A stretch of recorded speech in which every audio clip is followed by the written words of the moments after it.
Hello, good morning. Oh, doesn't count, Zach. You weren't here. I was. No, you weren't. Doesn't count.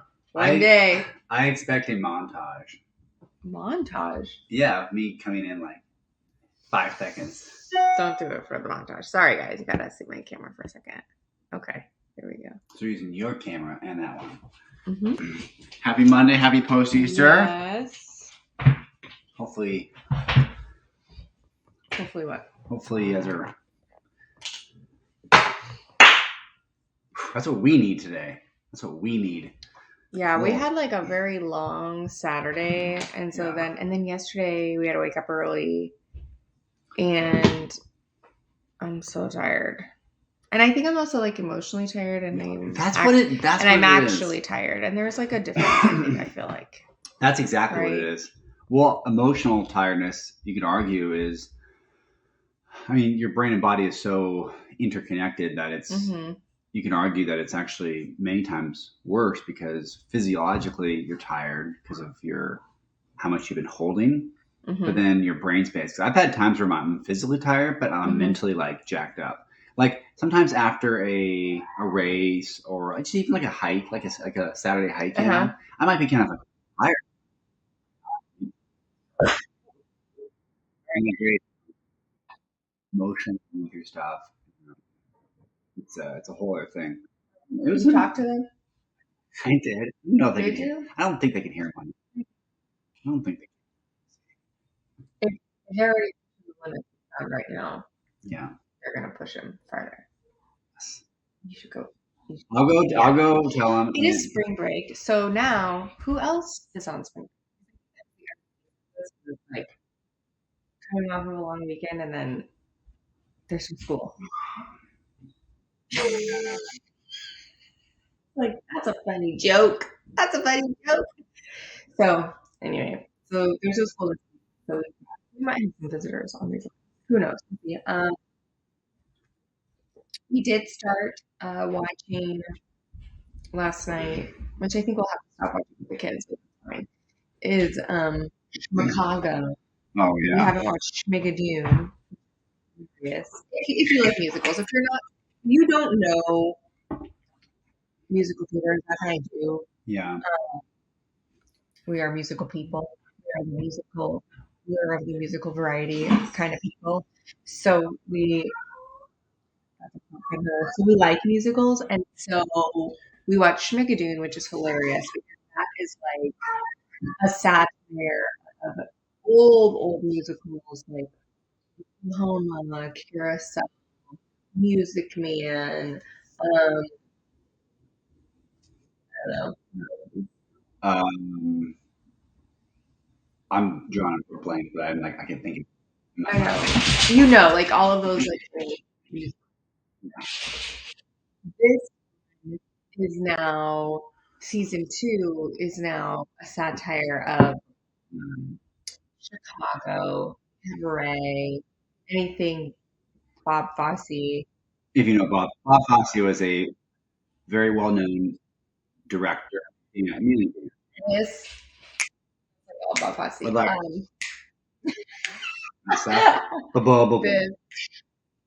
very kind of like kind of cool cat. So these musicals are like Bob Fosse, like I wonder if Cabaret and all those, and then it's also like Sweeney Todd and Les Mis, newer musicals, and like Michael they're Jackson. A little bit more violent and a little bit more risque than the older ones. So I don't. The first season, the first episode, it's like I don't know. We got a lot of, but it was so really funny. I'm excited for it. Yes. I wonder if Michael Jackson was inspired by Fosse choreography. Just I feel like some of his styles feel very much, you know, his like shadow. Yeah, it's very much like it's kind of like too cool for I'm gonna look that up right now. I did bring some. I did write some juicy topics for today, but I don't know. Like, I was telling my mom yesterday before we do that. It is funny. I feel like this last weekend had more emotional weight than any other past weekend. And I was just kind of curious kind of where you're all at. So if you're listening to this, I'd love to kind of see kind of how you, um, yeah, just like what was present for you. Kind of, and like, I don't know, just what kind of showed up for you? What kind of, you have a Michael Jackson, Bob Yeah, Fosse? yeah, video, but like influence. Oh, of course. I mean, yeah. Yeah, it seems like it'd be like right there. You There's some stuff. There's some overlap, so we'll have to look that up. Yeah, it's fascinating. Okay, good job, Zach. Yeah. Yeah, how are you? I'm a very alert person. I'm perceptive. I'm not always. No, but just to make that like, when it comes to like film or something, you know, so Zach will be like, "Oh my gosh, that's Julia Roberts," and I'll be like, "No, Zach, that's Keira Knightley." Oh, yeah. Like very like Last night, what? Oh and you're like, oh, that's from Seinfeld. no, yeah, he's like, "Oh, is that Tina Fey?" I'm like, "No, that's Julia In Dreyfus." my mind, No. I just thought it was makeup. Like it's not like I don't That's know. funny.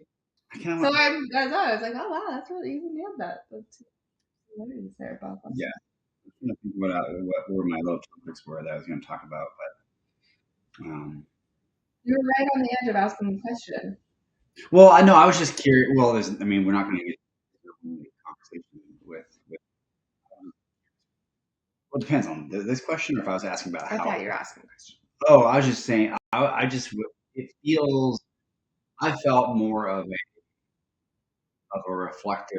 I think of people are like you can like sense when people aren't ready for a change, but they're not quite ready. You know, they're like looking at the and they're like, the water's warm. I'm like, but then they almost step away. It was like that person that gets on lakes when you go jumping. Mhm. It's like they don't step away from the cliff, but they also jump.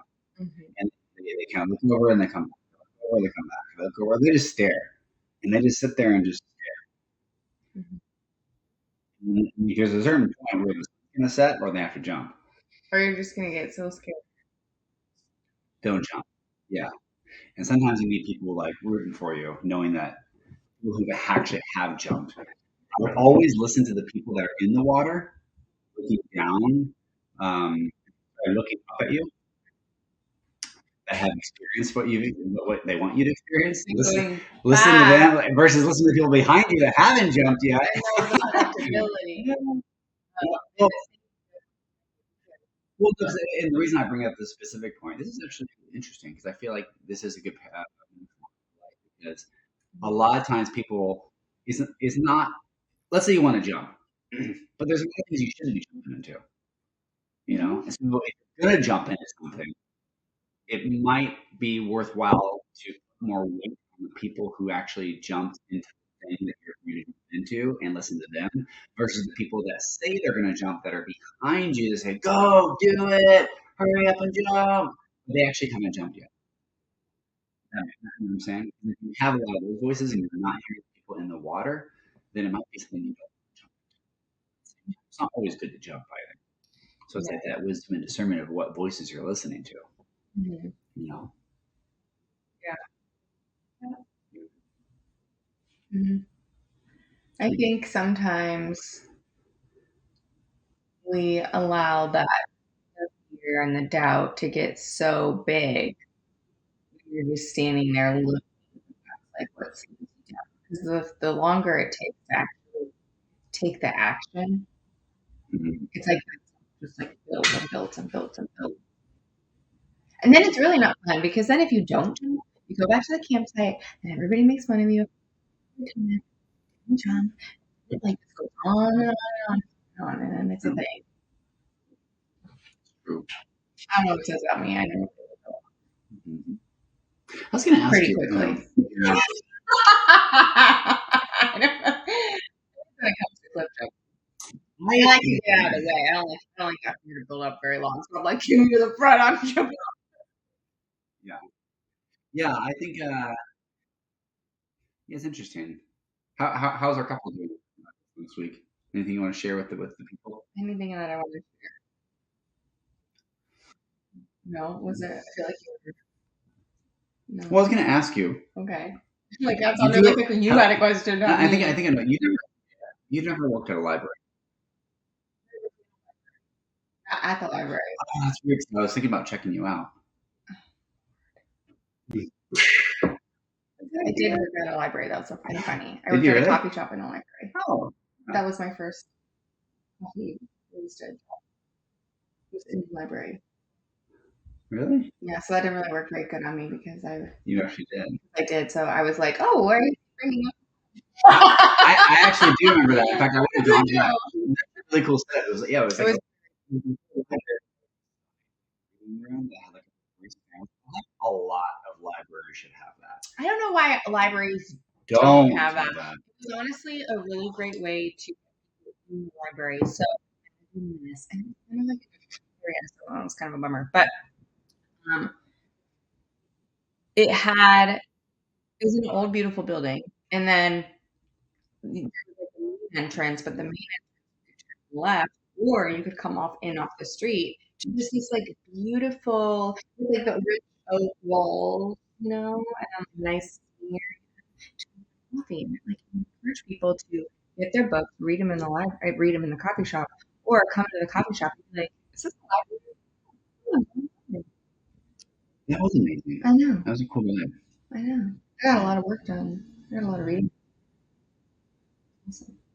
You like you too. I wasn't going to school, but you weren't? I was. You're taking me to school. I was getting a lot of reading. That was the favorite days. Yes. That was really Yeah, that makes sense. mm-hmm. Man, yeah. You know what this feels like right now? It's like it feels like right before you're about to like start a race, like Mm-hmm. it's also kind of like angst. And I remember kind of feeling a lot of doubt creep in when we did our half Ironman. There was that feeling of, like putting the wetsuit on, and it's just like these little mini thoughts that go through my mind, like I don't know if my body's ready for this. I don't know if today's the best day for this. Like maybe I'd be like, because you're always assessing hearing how you felt in the past. Because there are those days where you work out, you're like, I'm strong, You're ready to go. You're like, today's a treat day. Today's going to be a good workout day. You don't do a lot of them, but you do a couple of big block days where you do a swim run or you do a swim bike. It's like, yeah, because you have to, if you're going to be doing an Ironman, even a half, you have to have a couple blocks for your training for 4 to 5 hours. Yeah, like the training is so much time. Your body being able to transition to moving and yeah, and your body can always go beyond the limit, but like I think what's the rule of thumb? Like you got to do like when you run a marathon, you have to be running at least. You have to do a couple 8 to 10 milers, don't you? You never need to run 20. But you never really need it. Yeah, I think a lot of people do 17 or 18. The least I ever did in training for a marathon was a half marathon. Yeah, okay. Because anything after that, like you can do it. Like okay, I can do this. Biggest thing. I know. She want to join? I know. She's like, what's going on now? Okay. She can join the live. They hop on the live. We're live right now. After a certain point with your body, well, right here. After a certain point, okay, I know that I push my body through this amount, and then it's all like green stuff. And sometimes just on a regular Tuesday, a regular Monday, a regular Wednesday, you're like, I don't want to go. I don't want to go move my body out of this. But it's like you actually can. And that's the tricky part. Like I want a dry spell because I would like to go around. What are you doing? What are you doing?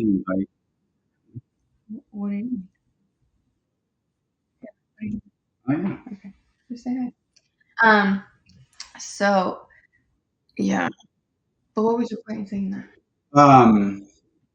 My point in saying that was it feels like that's kind of how I think I feel like we had like a really big build up to the weekend, and it was amazing. We served at church. Oh, we won't be able Really, to do that, by the way. It won't show up on here. oh, well, that's fine. We served at church, and I think we just felt very much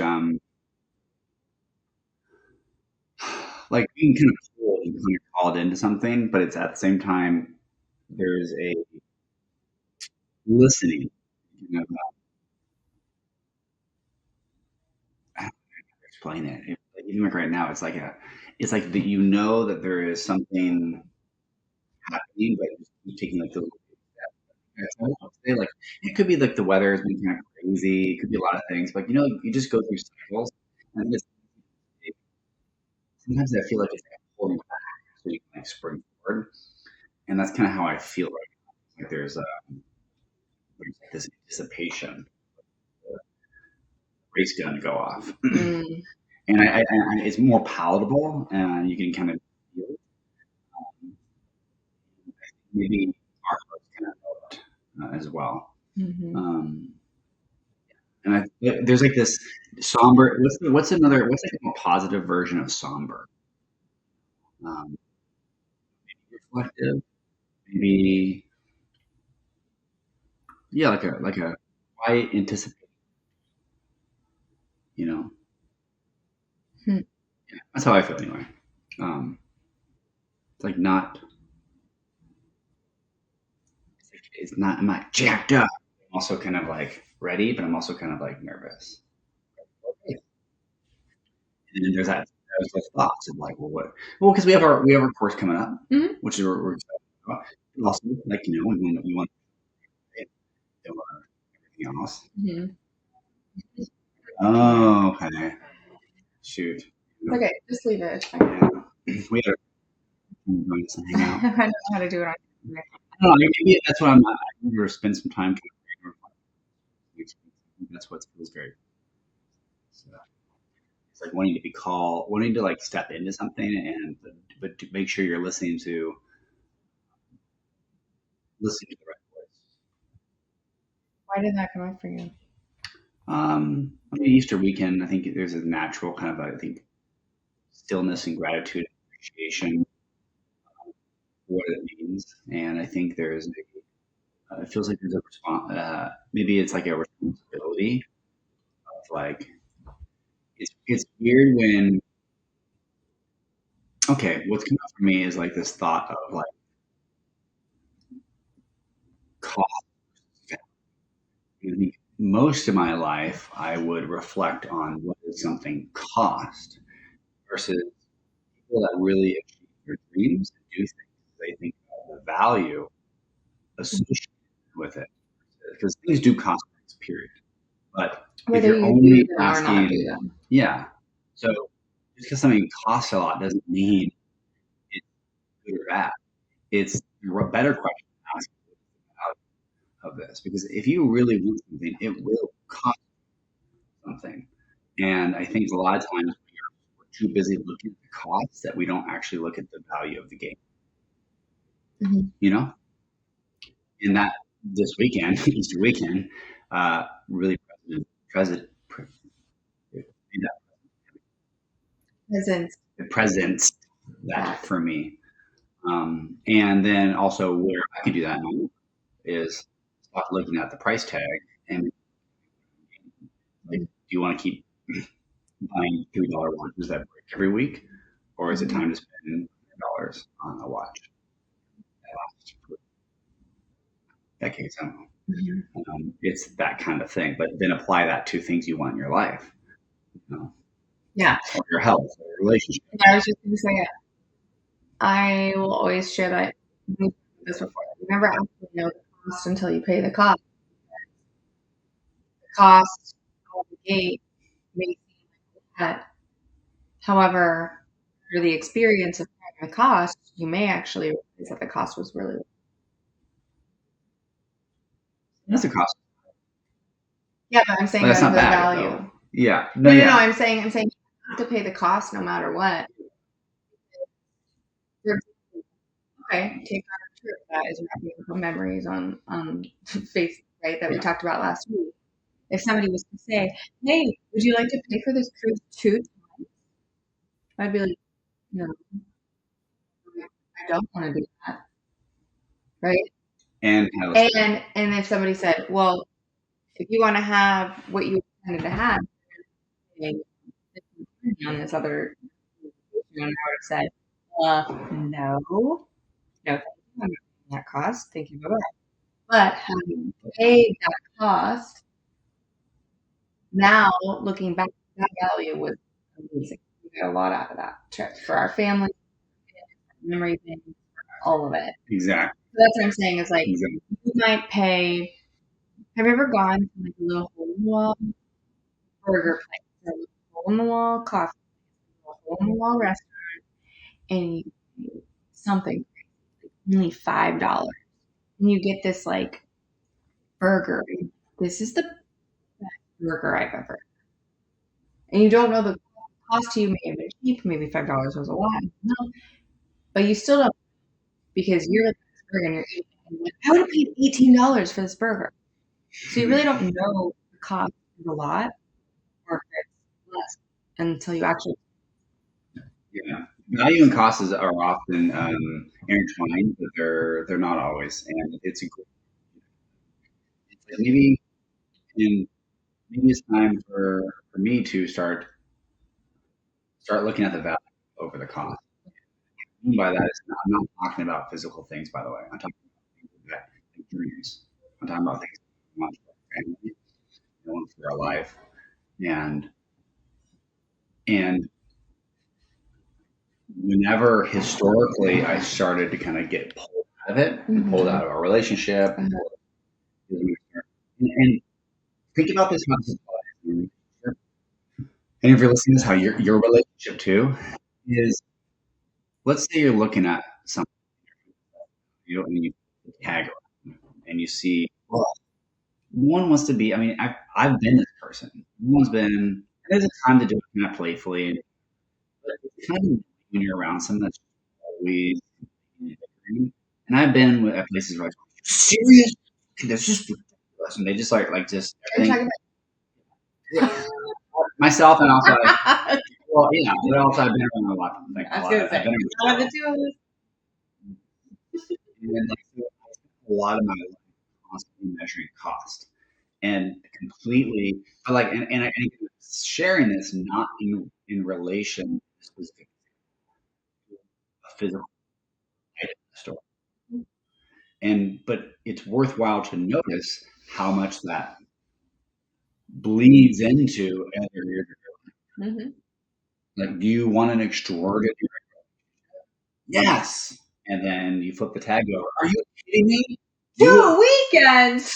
Or two weekends? All day Saturday and Sunday. Or like, I'm not going to some like woo thing where we're sharing our emotions.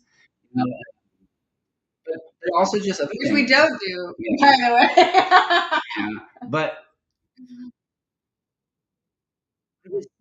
you start to see it everywhere. It's like, are you a price tag flipper all the time? You know? And again, how foolish with your physical finances. The specific point I'm trying to bring up is really beyond all of that. And some of you and me are flipping price tags over and not considering the value that it'll wonder why your shoes are always falling apart. You wonder why your watch is always breaking. You wonder why your clothes are reding out all over the place and shrinking or whatever you do. You keep looking at price tags. Yeah, and then you wonder why your relationship is just fine. You wonder why your health is okay. I mean, it's because you're actually not willing to put the value ahead of the cost. yeah, I think we bump into that a whole lot with things that take your time or your energy or your attention, and we see that as a cost. And the hard part is that you may not actually see what you can see for real. And we live in such a instant me results right now, yesterday kind of world, that we've forgotten how to just wait in the workings of that. If you're putting your time, attention, putting your energy into something, and the amount of time I could have considered a high price. I'll just choose one thing. Like we've both read many more books in the last 2 years than we've ever read probably in our lives. Yes, fair. Well, I only had one other time I read a lot. Right on the desk. Okay, yeah. We also both had experience on. Yes, so yes, we did it both here. Oh, we were reading fiction. No, I read a couple like. Oh yeah, yeah. So, but also my career took it. But similarly, though, you could say, "Oh, all this time that was wasted," or all this time there's like reading books and doing this and doing that. Like, take a minute to look, how much time was it compared to like what you're actually doing with that now, or what that actually provided you with? Because I know during that time, during the time I was reading on the bus, that actually produced something external. It actually, and the reading that we're doing now, it's like it would seem like that's a bad cost decision because they're just sitting out reading a book. That seems like a waste. Waste of time. And a waste of time of your cost, right? But then what comes out of that is like, you know, and now I see that with my kids. Like, gosh, little readers. I don't even. Well, but the cost that I struggle with is the cost of, and it's ridiculous. Not I won't say them, but just being with them all the time. It's like I grew up. My dad got 2 o'clock in the morning mowing and got home at 2:30, and we'll go to a project to make more money to feed us. And I just remember, like, if I was lucky, he would either go home and like, be super tired, and 2 weeks he was exhausted, or he would just go to be like in bed and they would do it all over again. And so I just remember that's what I struggle with is like, well, I'm worth the cost to be away. And they're going to miss out, but then it's like you get stuck in this like doing what you want. You don't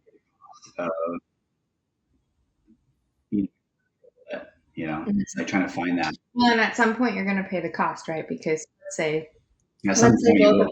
Yeah, because that's the thing. Like, you have to pay the cost to actually know what it is. Because you just decided not to work with her and you were with her all the time, just hanging out all the time. Then what would happen? Well, you turn, whatever age you turn, you wouldn't be able to retire. You wouldn't be able to do them. You wouldn't have time to spend with your grandkids. You wouldn't have time to actually be with them because you would still be working. You just didn't put now. What? Yeah. Or working in a way where you're imprisoned, because I plan to work, doing things. And we know. I want my work to be seen as a hobby. Yeah. Self-expression. Yeah, it's interesting. Yeah, it's an interesting conversation. I think so. For me, I've been this last. I really think about it a lot. What? I'd be lying if I didn't have a little bit of. I'd be lying if I didn't have a little bit. Oh, 100% trapped and in pain. Yeah. So, what's up, Zach? Yeah, it's a big thing for us. Yeah. Anything you want to add? To the talk of pain. Pain and sorrow. Yeah. No, I think we also live if something is high price, we live as if that won't be. You may not like think that, like you may know, like, oh no, I am gonna get another, right? I am gonna get more time, right? X, Y, and Z. But at some point, oh, can you hear that? That's talking. But at some point, you think whatever you your time, your attention, whatever, that it's not, you're not going to get it back. It will be replenished, but it's also going to be really hard if you're spending your energy in things that aren't going to actually. Can you touch me? I'll be right up. All right. Hey. Girl. Well, all right. With that said, we are on spring break. We got the kids home all week, baby. Maybe we'll add them. No. No. I think we're past. Yeah.